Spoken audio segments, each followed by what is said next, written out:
Hello, I'm Dale McMahon. I'm the Regional Director for the Vancouver Coastal Region of BC Housing.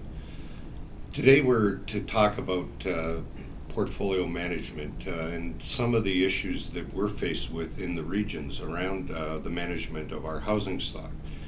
Our housing stock in BC Housing is aging at the current time. Roughly it's 35 to 40 years old in most cases.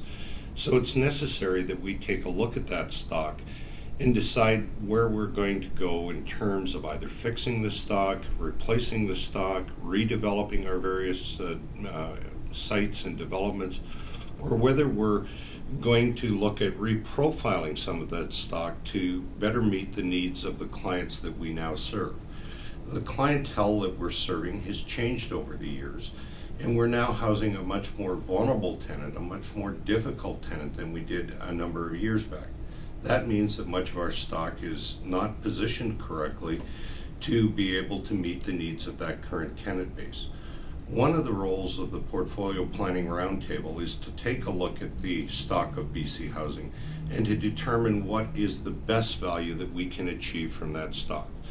Whether it's selling the properties and redeveloping those sites with new social housing, whether it's changing the profile in buildings to better meet the needs of the tenants that we're now serving, or whether it may be investing significant amounts of capital to bring the stock up to the kind of standard that BC Housing has become known for, and for which we believe that we have an obligation to serve our tenant base with good quality housing stock.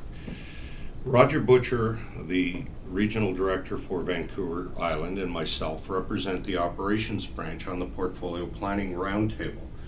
Together with a number of other members of the Commission, we're working through a process that will look at all of our stock eventually to determine what is the best way for us to manage that stock going forward. This involves a number of people from a number of different levels of the Commission with input to the process. But in the end, we are going to be able to provide to the Executive Committee of BC Housing a summary and an overview of the direction that we believe will allow us to have good, suitable housing stock for the tenants that we serve for years to come.